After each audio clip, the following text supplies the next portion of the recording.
Just give us a thumbnail sketch of what net neutrality is, where it came from, where it's been, and where it's going. Go.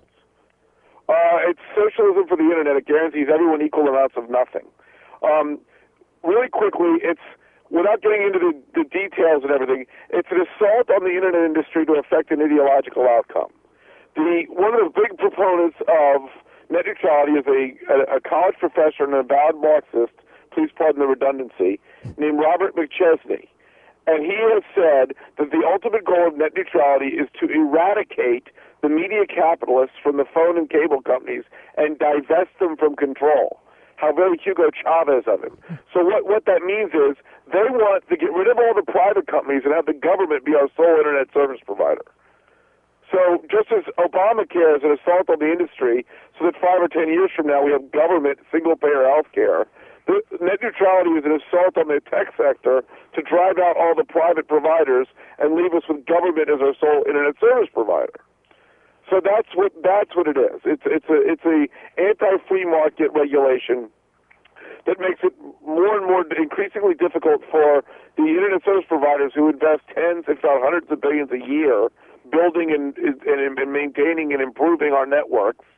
It makes it harder and harder for them to get a return on their investment. So when they can't get a return on their investment, and that's a big investment in this industry, they'll put their money elsewhere, and the internet dries up, and the government's left as your only one, and that's the problem. When we think about the internet as well as the cell phone industry, through and through the web as we know it, it seems like that seems to be a sector that has really flourished. That must be because of a lot of government regulations, right? Well, that's right, of course, for being facetious, ladies and gentlemen. The 1996 Telecommunications Act was the last time Congress addressed telecommunications law, and it was a deregulatory law. It was written to get the government out of the internet sector. And as a result, it's amazing what happens when the government leaves something alone. It's become a free speech, free market Xanadu. The left is freaked out and realized they don't have a regulatory hook in it to reel it back in. So you've got net neutrality. Now, what's going on now, there's been some wrinkles in the last 24 to 48 hours. There's going to be a vote on a net neutrality at the beginning of the rulemaking process. The FCC, the Federal Communications Commission, goes through a process, a rulemaking process. It's not, when they vote on Thursday next week, it's not, okay, yesterday there was no net neutrality, now there is. They're voting to begin the process. There are 5 commissioners, one of whom is a chairman at the FCC, 3 of the President's Party, Democrat, 2 Republicans. Well, on Wednesday night, one of the Democrats that's not the chairman, Jessica Rosenworcel, came out and said, we're moving too fast on this order. We should at least push it off another month before we vote on it. So I wrote a piece that said, you know what, you're right, we are moving too fast, so you should join the Republicans and vote no, Ms. Rosenworcel. We'll see what happens. But, so late yesterday, they have a thing at the FCC called the Sunshine Laws, where a week before a vote, they stop taking comments, they stop listening to people, which is a stupid rule, but it's a rule that exists. So because this Democrat asked for more time, Chairman Tom Wheeler, in Obama-like fashion, issued a waiver and said, we don't have to adhere to the Sunshine Laws. We can listen to comments right up to the vote. So it's just like all the waivers for Obamacare. Don't like a law, we're just going to waive it. That's fine. So now they're listening to comments right up till next Thursday's vote. So we have to wait and see what happens. But this is a pretty big deal. Because now, not only that, but now I'm hearing today that they're going to reclassify the internet. Now, I don't want to get into the weeds too much, but what they're going to talking about doing is shifting the internet from very lightly regulated to in the same regulation class as landline telephones. You know, that bastion of innovation this last 70 years. We got rid of the rotary dial. That's basically what the innovation's been. And so if they do that, it allows them to regulate the internet like they regulate landline phone lines, and it allows them to tax the internet.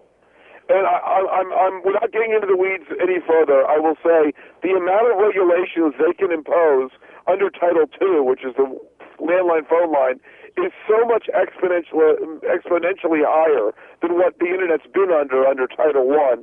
it boggles the mind. It's just unbelievable. It's a huge you think net neutrality is a big assault on the industry. Shifting it, reclassifying it is a nuclear bomb. I mean, it's unbelievably devastating to a sector that is now 1/6 of our entire economy. And we obviously are going to need to be brought up to speed on that nuclear bomb as you described it, and what we can do to prevent this from happening. And Seton, can I make a suggestion? Please. Your audience needs to, and I don't have the numbers in front of me, unfortunately. Call Commissioner Rosenworcel, Rosenwercel, Jessica Rosenworcel. Call her office and tell her to vote no next Thursday on net neutrality. And this is another thing we can do. We can have you back on Wednesday for another primer and bring us further up to speed on things as it is, of any new developments. I would be happy to do it. Thank that you would very be great. much. And why don't we just book it right now at this time? Okay, Wednesday, cool. We're set. And okay, cool. I'm posting your article. People, what I encourage you to do is check out Seton's work on this. Understand what the trend is. And Seton did an outstanding job of lining up things that we've talked about in the past and the consequence of those policies.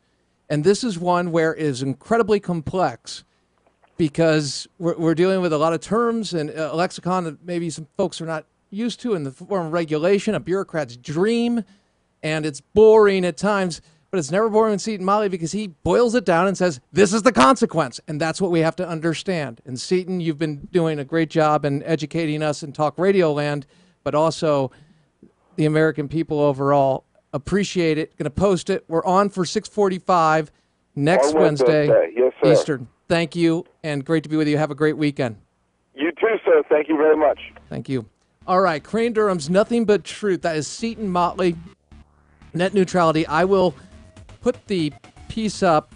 Rushing to regulate, Democrat Rosenworcel is right. So she should vote no on net neutrality. The headline from Red State, where Seton posted. Your vote, your business, but we've seen a trend. And to be educated about these things, really important.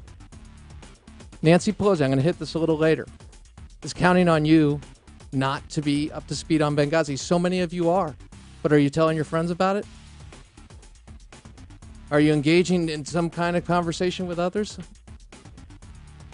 Person to person? The way it happens.